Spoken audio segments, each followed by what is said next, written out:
The lifestyles of the rich and famous revolve around one of these three men. Number one, what is your name, please? My name is Svend Peterson. Number two. My name is Svend Peterson. Number three. My name is Svend Peterson. Only one of these people is the real Svend Peterson, and is the only one sworn to tell the truth. Now let's meet our panel. Co-star of Murder, She Wrote, Masak. Anchorwoman of WWOR-TV in New York, Verabi. Film and television producer Niven Jr. And to tell the truth's very own Carlisle. Here's the host of To Tell the Truth, Lynn Swann.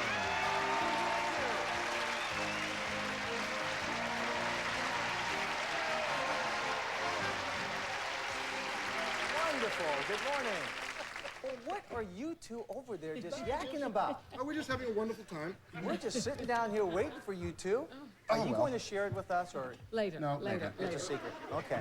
Well, if you're not going to share it, we might as well get right to the first story presented by our team of challengers, all three of whom claim to be Svend Peterson. Here's the story. Read along with me. I, Svend Peterson, am the poolside prince of the world-famous Beverly Hills Hotel. For 30 years, my job has been to satisfy every whim at poolside of our celebrated guests, including Mark Goodson, creator of To Tell the Truth. Some of our rich and famous guests include Princess Grace, Elizabeth Taylor, Katharine Hepburn, who did backflips fully clothed off the diving board, Faye Dunaway, who I taught to swim, the Beatles, who sat around the pool in disguise, and one of my favorites, Johnny Carson. But like a ship's captain, I run a tight pool. It's important to remember names, all manners of preferences, and quirks, but most important, to keep a secret. A typical day's troubles might range from starlets in saran wrap bikinis to catering to the family of the Sultan of Brunei. But I can't complain. I spend every day in the lap of luxury, and that's not bad for someone who came to Los Angeles with $7 in his pocket. Signed, Svend Peterson.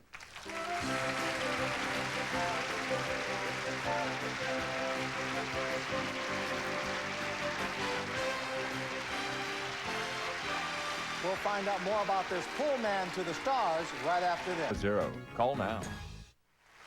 Here we go, panel. All three of these men claim to be Svend Peterson, pool man to the stars. Kitty, we'll start questioning with you. Thank you. Number two, who was the nicest star that you ever had to do with? Well, I think we have so many of them out You're there. going to be tactful. There's not... Number three, who was the best swimmer? Raquel Welch. Ah, yeah, that stands to reason. And good to watch, too. And number one, who wore the saran wrap and what happened to the bikini? Well, we had at one time a hooker and her daughter. Who? A hooker stayed at the hotel, snuck in the hotel, and she wore a see-through bikini. I see. Number two, what time do you get to work? It's 7 o'clock in the morning. And number three? That's it for you now, Kitty. David. Thank you. Number one, what is the strangest whim that you've had to cater to? Well, someone wanted their makeup. I had to go for Makeup. Yeah. Not very exciting, but okay, moving right along. Number two, let me go to the saran wrap thing. Would you explain to me the saran wrap bathing suit saga? Well, we have some ladies that wear see-through bathing suits, and it is not allowed in this state of But California. then saran wrap is also see-through, isn't it? It both, yes. Okay. Number three, what does the Sultan of Brunei's family want you to do for them? He owns the hotel, so whatever he wants. Very well stated. Jennifer. Number one, I'm sure you get a lot of people trying to hang out at the Beverly Hills Hotel who maybe aren't guests there or don't belong. What do you do when you have someone there who isn't supposed to be? Well, if they don't live there, I have to show them off. Mm-hmm. Number two, does that happen a lot? Yes, it does. Number 3, Katharine Hepburn did backflips into the pool fully clothed. Can you tell me what the circumstances of that were? Well, it was when there was a diving board there. We used to have a 3-meter board. And she came off the tennis court and did a backflip right into the pool. Number 2, I imagine a lot of people ask you a lot of questions about all these celebrities that you're in contact with every day. What do you tell them? Do you spill the beans or? No, we're not allowed to tell secrets. Ron. Tell me a little bit about Mark Goodson, number 3. Is he a good tipper?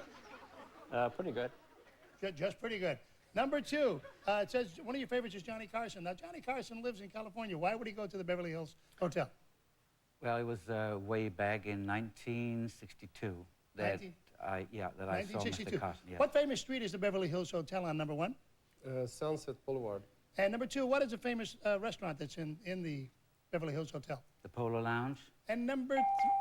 Ah, there's that bell, which means, panel, your time is up, and time for you to vote for either number 1, number 2, or number 3. Our team of challengers will receive $500 for each incorrect vote with a guarantee of $1,000, and if they fool the panel completely, they'll get $3,000. So, Kitty, do you know who it is?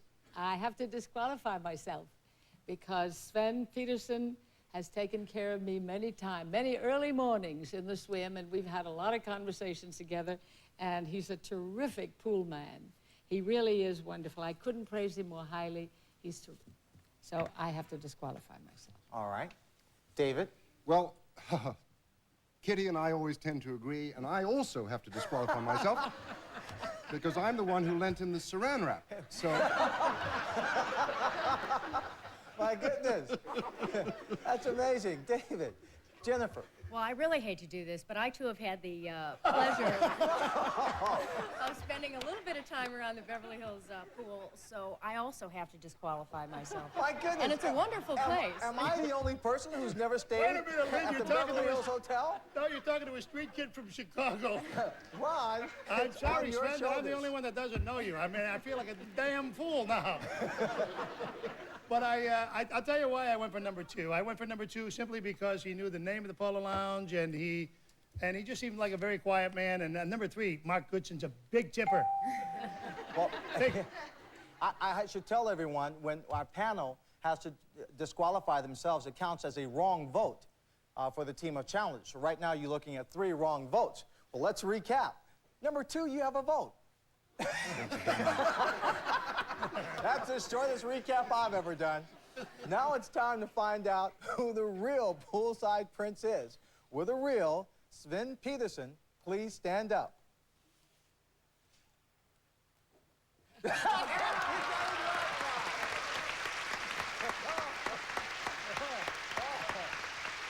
One shot and 4, and you're the only man stopping the panel from having been completely skunked on this one. Well, I'm sorry. I've got to ask you this question. You've been by that pool. Did you ever happen to save a life in all this time? I mean, anybody ever get in trouble?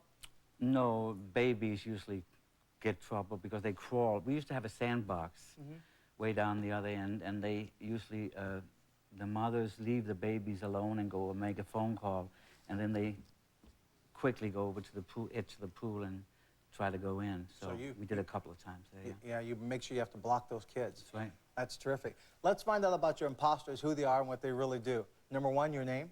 My name is Jan Brodin, and I'm a musician. Terrific. And number 3. My name is Tommy Enneberg. I own a Porsche shop in Locker Center. Well, there was only 1 vote, Ron Masak. He got it right, which means the disqualifications count as 3 incorrect votes. Your team will receive $1,500. Thank you all for being here and playing on To Tell the Truth. We'll be back with a grandmother who took a ride to the end of the earth right after this. Stay with us. We're back. Let's meet our next team of challengers.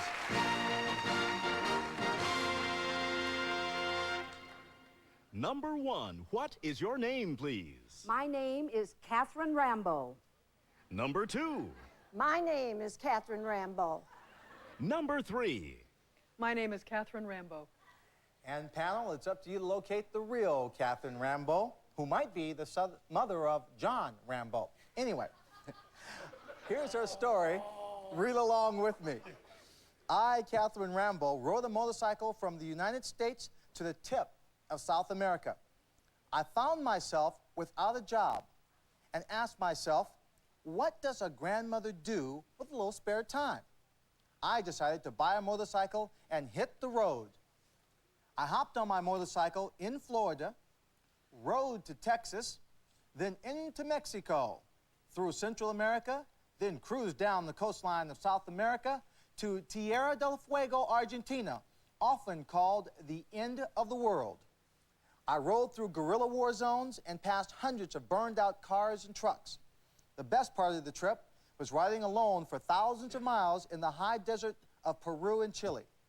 After 373 days, I finally reached my destination. I celebrated in a local seaside restaurant as the local band played a tango in my honor. Signed, Catherine Rambo.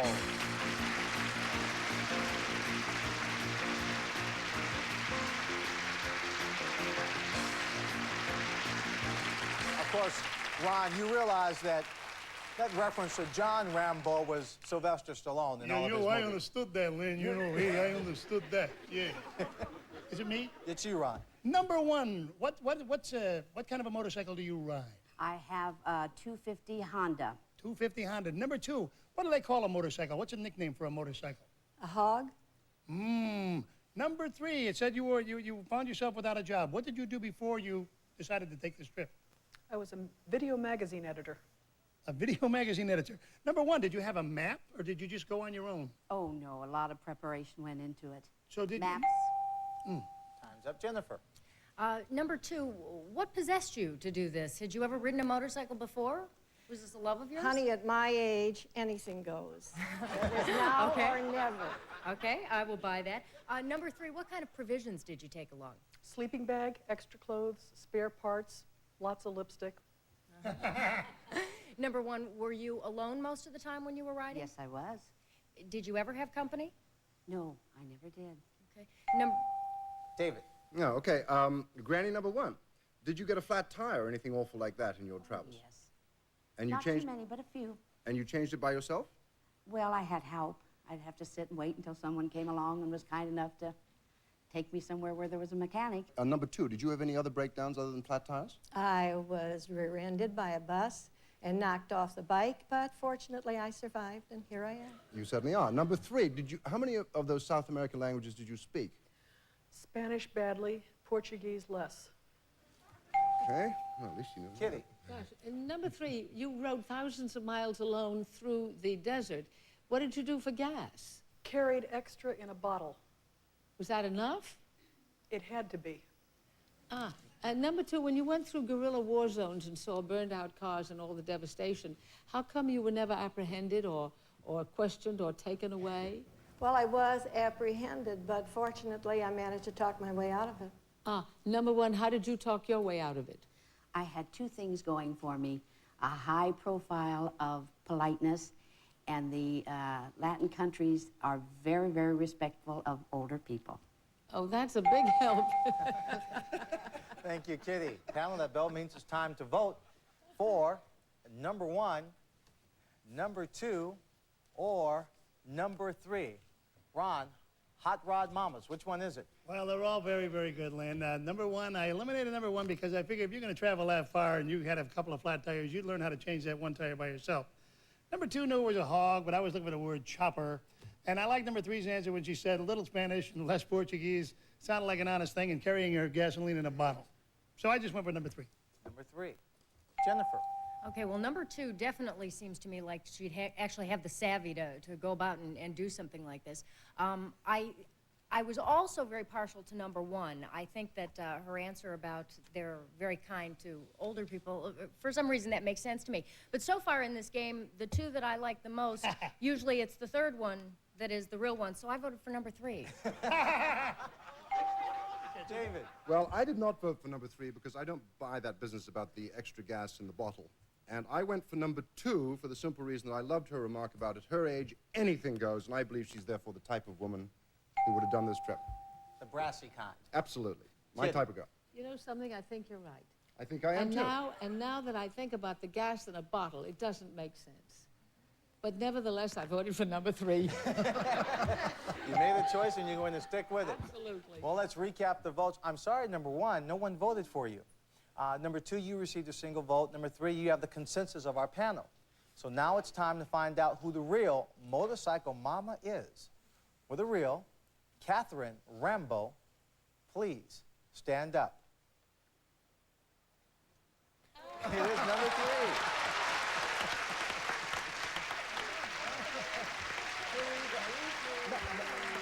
I was very interested, Catherine.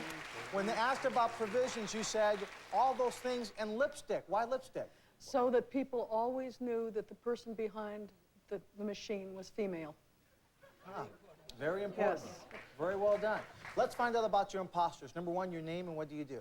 My name is Tony Stewart, and I am a professional clown. Wow, that's terrific. Number 2. And my name is Terry Walsh, and I research current trends in the automotive industry. Well, listen, there was only one incorrect vote, so your team does receive the guarantee of $1,000. You played the game well. Thank you very much for being here on To Tell the Truth. We're glad you made it back, Catherine. We'll be back to play one-on-one with someone from our studio audience right after this. It's now time to play one-on-one with someone from our studio audience. So, Burton, who do you have for us today? Today, Lynn, I'd like you to meet Beth Lebrandi, or Lebrandi, actually, from Milan, Michigan. Beth, welcome. Hi, Lynn. Hi. Here's your chance to play one-on-one. I want you to meet a gentleman who has 2 stories. Please welcome Al Weisner. Al? Now, Beth, Al is going to tell you 2 stories, only one of which is the truth.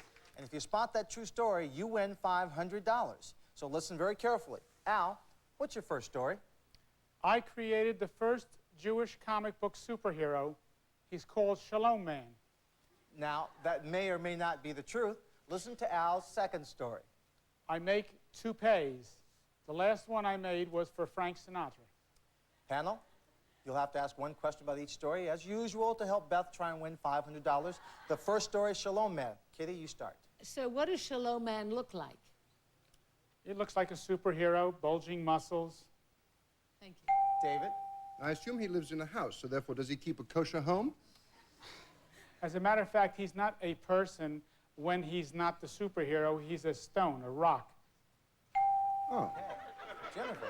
What is his particular superpower other than switching from a rock to a person?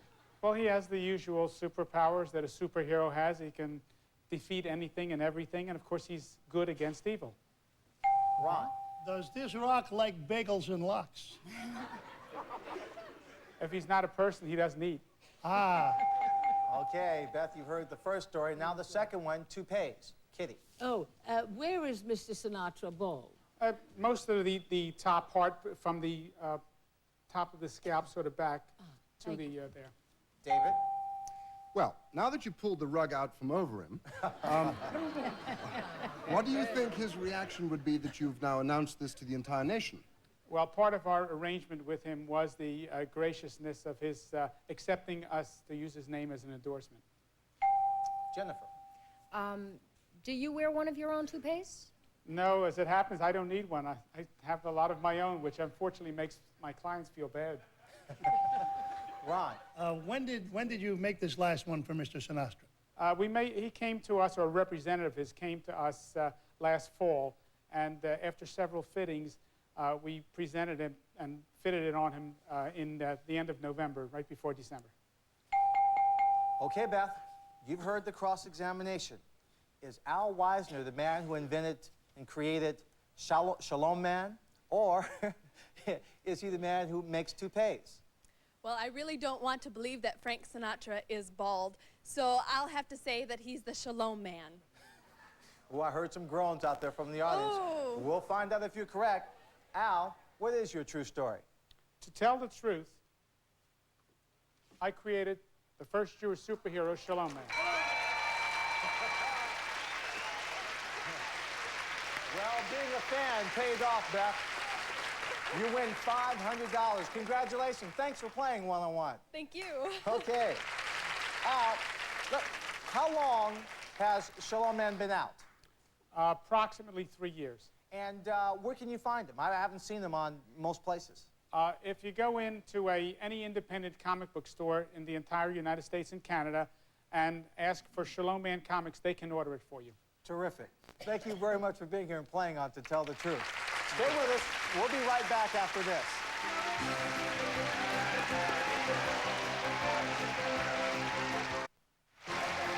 Thank you for joining us here on To Tell the Truth. We'll see you next time. So long, everyone. This is Beverly. Hi, I'm Noah Wiley. Watch me on Ball Breakers on GSN, the network for games where pool is cool. Ball Breakers, Monday nights at 10 on GSN.